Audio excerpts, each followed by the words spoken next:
Hey guys, what's up? Re-recording an intro for the video, and basically that's for two reasons. One, when we get to the end and I sign off, do stick around. The video is going to be longer because we are coming back. We're going to talk about the finishing steps and how to cut a lime wedge and all that jazz. But the other thing is that throughout the video I say the dry ingredients in last so that you don't just wash them off of your meat, and that's true in almost every scenario. But in the slow cooker, we're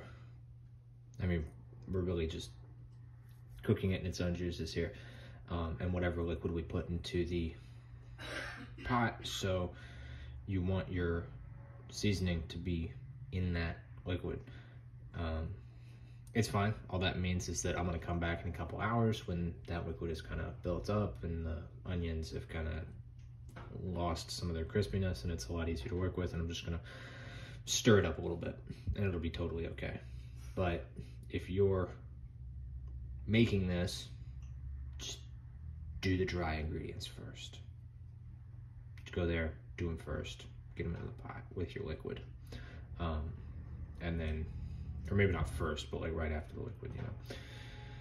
But yeah, don't just let them all hang out on top like this, otherwise you'll have to stir it after a couple hours. But that's it, and hope you enjoy the rest of the video. Peace. What is up, everybody? We are back, and this time we're doing something in a crock pot or a slow cooker. And what we're going to be doing is we're going to be doing a Mexican style pulled pork. Now, for disclosure, this is a huge pork shoulder or pork butt. And you know, if you don't want to make something this big, or you don't have a slow cooker this big, then you can cut a chunk of this off and cut the recipe down by pieces. But for our recipe, we've got salt, black pepper, bay leaves, oregano, and cumin. Those will give it that authentic Mexican inspiration. A couple of onions, some real garlic cloves. You want to get fresh limes. We got real limes here. That's not something you can fake. Get real limes. And then we got orange juice. That is something you can fake. An important part of this orange juice is that the ingredients, oranges. That's it. It's just oranges. Otherwise, you're juicing oranges. And then this is very specifically a Mexican Coke. And the difference between Mexican Coke and regular Coke is that Mexican Coke uses Mexican sugar. Regular Coke uses high fructose corn syrup. So you're going to get a slightly different flavor out of that. But all pork loves Coca-Cola.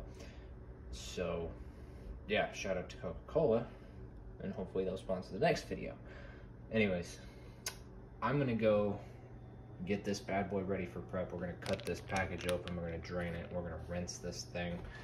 We're going to trim off some of the excess fat. I'll show you what that looks like, but it's going to be a moment, so I'll be right back. Okay, everybody, we're back. Now this is a great and glorious hunk of meat. We're going to pat it dry. I'm going to grab some paper towels to do that right now. One thing I forgot to do during the interim. And we're just going to get it into this slow cooker as it is. And then we're going to talk about how we add all these ingredients in there on top of it. But some recipes will call for you to trim this fat cap off of your pork, depending on what the recipe is. We're not going to do that because it's going to help us retain moisture, and the fat's going to render, and it's going to provide a lot of good flavor, and it'll make the pork just super melt in your mouth, delicious. So I'm gonna grab those paper towels, we're gonna pat this dry, and then we're gonna squeeze this thing into this slow cooker.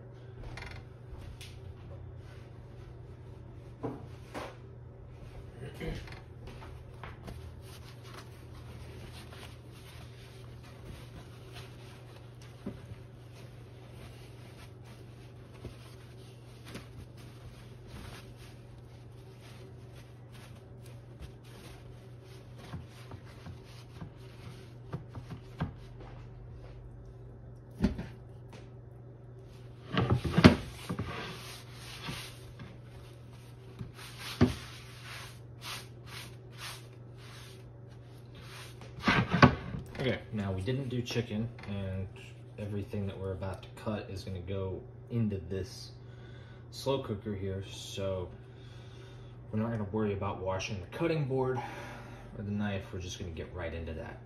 But one key thing to remember is that we're going to add our wet or our liquid ingredients first. So we're gonna add the orange juice, we're gonna add the Coke, and then we're gonna add the lime juice from the limes. So I will be right back and we'll get into that. Okay guys, so we're gonna do 3/4 of a cup of the orange juice. And a trick for that is when you're pouring it in, we're gonna look at the far side here because that'll be a more accurate measurement. I'm just gonna pour in 3/4 of a cup. I can't remember where the hell that's at. Should be there, right? I'm not crazy. 2/3, 3/4. Yeah. And it looks completely different on the other side than it does over here. But this is the more accurate measurement, seeing it from this side. Yes, buddy. This is not for you, cat. This is not for you. Okay. Yeah, priorities. Nobody wants to see orange juice. They want to see the cat. How else am I going to get internet famous? And the same amount of Coke.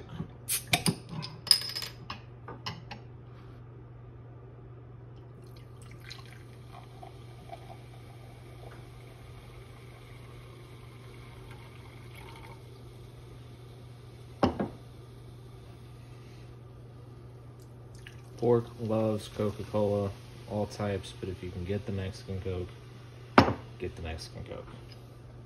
We're done with this. And it's time to juice some limes. Which if you are someone who bites your fingernails, this is going to be an incredibly miserable experience for you. Fair warning. Do I want coffee or do I want Coca-Cola? I want Coca-Cola. Alright. Limes. I'm going to use our technique here. Get a nice good grip on the knife. Is my camera angle good? My camera angle's fine-ish.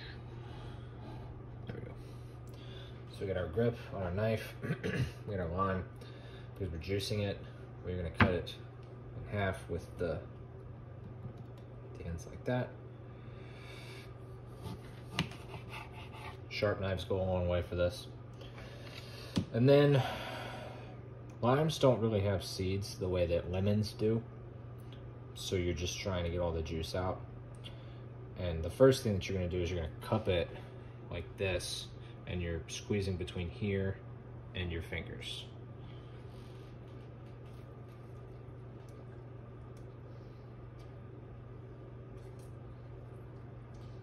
And that'll probably get you to about this point. But then what you're gonna do is you're gonna take your fingers and you're actually just gonna smash it into the meat of the fruit here. So, we've got our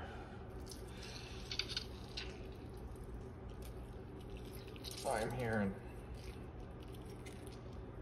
yeah, you can see why if you bite your fingernails, this could be really, really, really uncomfortable.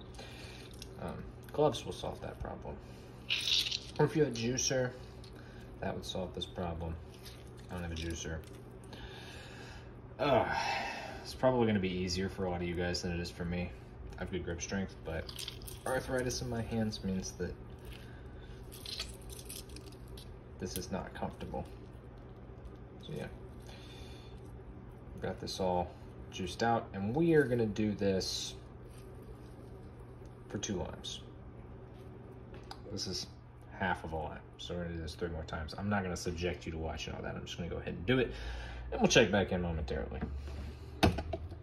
Okay, so our wet ingredients are in, which means they're gonna wash off all of our seasonings and spices, and now it's time for our whole ingredients. So that's gonna be the garlic cloves and the onions. We're gonna do the garlic cloves first because that's something new. I'm just gonna peel it open here, and you're gonna see that, well, you have cloves of garlic. And what we're gonna do is we're gonna smash them and drop them in there. The recipe calls for 8 smashed cloves. Cool thing about smashing it is that it's way easier than literally anything else you're gonna do.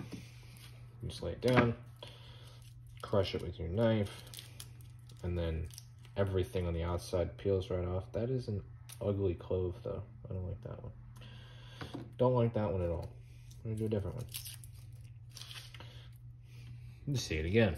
Make sure it's on camera. Lay it down, smash it with the flat side of your knife. All of this junk will come right off. This one's kind of ugly too. Man, what happened here? I'm gonna trim it. We have a knife, so we can do that. But yeah, you get your smashed garlic clove is kind of falling apart. Just toss it into your pot or your slow cooker. And we're gonna do that for 8 of them. But it's way easier than literally any other way to make garlic. And if you have the option, I highly recommend this. Like if you have to mince garlic, mincing fresh garlic is cool and all, but you can just buy minced garlic. This one's got a little bit of green in it. Take that out. Shoot.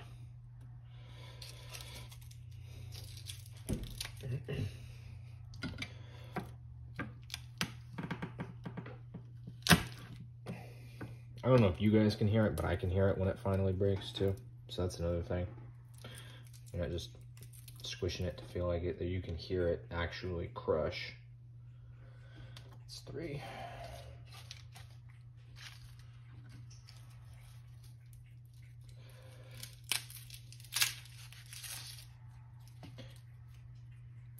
So yeah, now that you've seen how to do this, we will check back in when it's time for the next step. We're actually going to revisit cutting onions.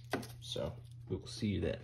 Okay, garlic is in, and we're going to revisit cutting onion wedges. We're going to take our knife, our fingers, knuckles, cut the top off the onion, oops, the bottom. Cut this bad boy in half. This one you can go over the top of. We're going to peel this onion. Maybe, if it wants to cooperate, that is.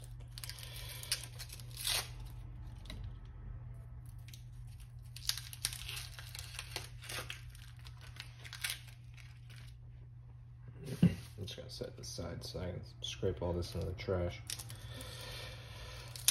real quick in one fell swoop.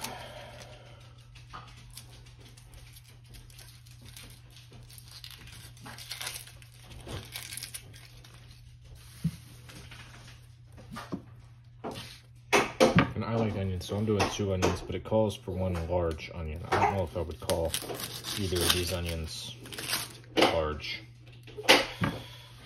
Maybe this one. Maybe that one.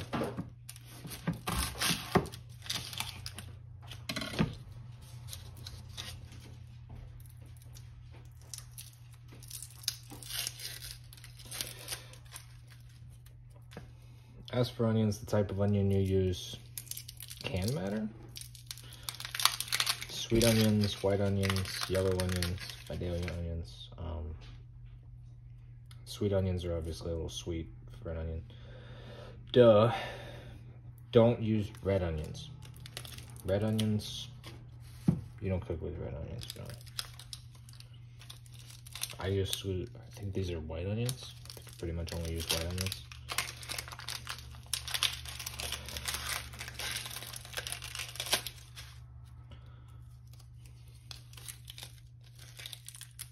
Don't use red onions, that's really it. Those you cut up raw, you put them on sandwiches, they're great. You do not cook with red onions. And be warned, they will make you cry.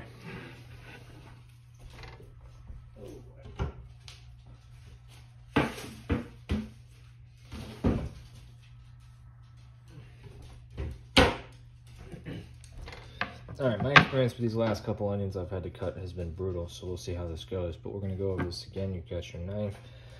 And we're going to do wedges. So our fingers are just nice and clear here. I'm going to come in like so. See, we've got wedges. Alright, I'm just going to do that all the way across. Get to the top, fingers, thumb out of the way. This is where it gets really fun. And this is how I do it. This might not be the best way. I don't know.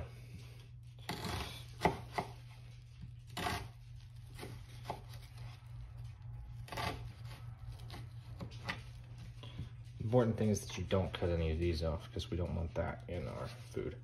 But then, because we want wedges, now we have wedges.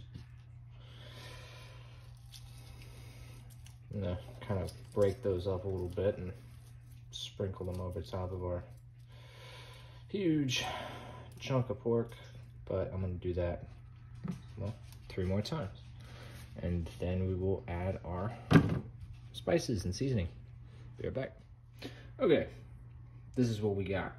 Done with the cutting board. All that's left is to add our spices. We're gonna do our bay leaves first because we just need 2 of them. It's never been opened. This is the easiest thing in the whole world.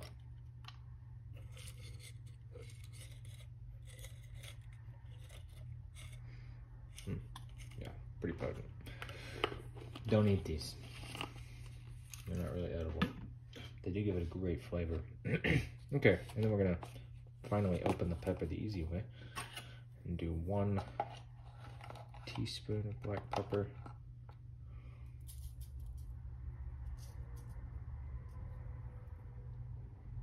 Just a teaspoon, right? Yeah, I'm not crazy. It's a lot of black pepper, I promise. Whoa. Okay, and then we're gonna do 3 teaspoons of salt. If I can. It's a little hard to get into the salt. Again, I really like kosher salt. It's just better. And because we're using 3 teaspoons of this, we're just gonna shake it in there unceremoniously. And we have a slightly larger pork roast than what the recipe I have calls for, which is why we're measuring things. It's because there's a recipe, so we can. But I'm not gonna worry if I use a little too much salt, because salt is one of those things you can get away with a little bit much salt. You cannot get away with a little bit much pepper. Pepper is no joke. All right, and then a tablespoon of dried oregano. Again, oregano, the Mexican seasoning. You want something to taste like it's from Mexico, you put oregano and cumin in it, and boom, it's Mexican inspired. Fantastic stuff. Love me some oregano. Really great in ground beef, by the way. If you're doing anything with ground beef, you know, standard salt, pepper, garlic powder, you can add in some oregano. Ooh, it's great. Just take the lid off of this thing. Anybody who's ever bought taco seasoning at a store knows what this smells like, because that's mostly what this is. Or what that is, anyways.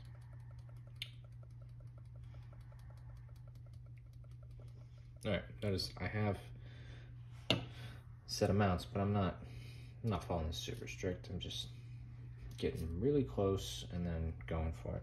Because this is not baking, this is cooking. And yeah, that's it. We're gonna put this bad boy on high for like 6-7 hours. Point is, the end of the time that you put it on, so yeah, high for about 6 hours. Then you're coming here with a couple forks and you're gonna see how easy it is to shred. And if it's really hard, then you keep waiting. And if it's really easy, then you shred it up. And you put it on a pan, stick it in the oven. Or don't, it's up to you. But we'll revisit it when we get there. Anyways, see you then. Hey guys, what's up everybody? We are back at the very end of this video. Somebody else has already ravaged our pork, as you can see, but that's okay. Now, if you're feeling really up to it, what you can do is at this point, you can shred it apart and, well, it comes right apart. That's so easy. I could do that in my sleep without even using real arms. What you can do at this point is, if you really want, you can shred all this up and you can put it onto a baking sheet, probably lined with tin foil. And you can pop it into the oven at about 400 degrees or on broil, whichever you prefer, and a little bit of this liquid here, and cook it until it starts to crisp on the ends. We're probably not going to do that because it's fantastic just like this. You don't have to, but it is an option. But yeah, this is it. This is the finished product. As always, leave any requests and comments down below, and I'll do my best to get to them. And until then, see you next time.